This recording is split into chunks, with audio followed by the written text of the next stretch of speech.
Morning, back to luto. Ayan, nasunog na yung bawang ko. Hala, sunod natin yun. At yung sibuyas, aray na may nangaway man yun. Ano, hindi ko ganahan magluto. Kaya mangaway. Huy! Hinaan natin. Ayan. Tapos, magluto tayo ng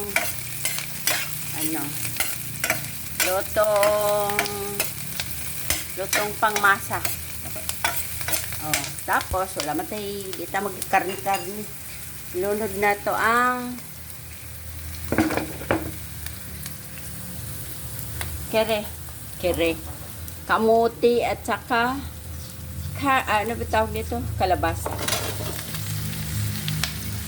Ulay may subak-subak ng pagkaluto ah.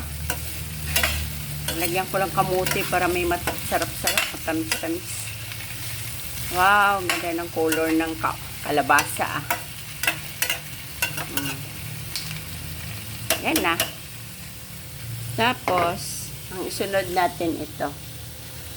Ano ba to? Sigarilyas at mani. Lagyan natin ng, ano yung laman yan? Pinakita ko sa suka o ano? Patis. Ito po yung batis. Patis yan? Maybe ilagay ko.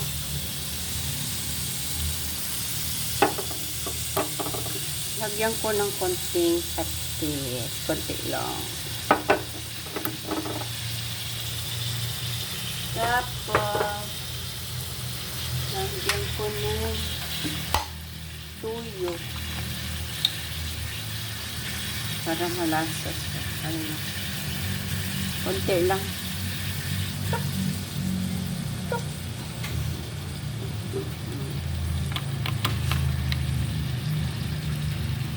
Konti na siya. Tapos maya-maya, i-ano muna natin.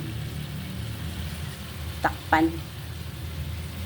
Saan ang pantakip ko? Kunin ko muna yung pantakip ko. Say po saan nila ito? Ito lang, no? Apo. Buksan natin. Kasi may isa pa akong ilalagay ito. Hindi ko masyadong lulutuin pa. Lagyan ko na lang muna siya ng ito. Wow, green. Green na green.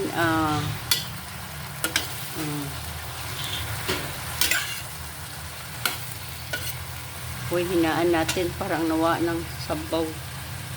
Nawa ng tubig na konti. Tapos, habang lulutuin pa lang natin. Tawag nito pancham eh. Tawag nito ay kalabasa with sa tawag nito? Saan ang kulay green? Sigarilyas at mani. Lagyan natin ng oyster para meron siyang ato yung put doon para yan. Ito ang pang umaga. Ano ba tawag dyan? Pang agahan. Tagal mo na sa Manila, tonto ka pa rin.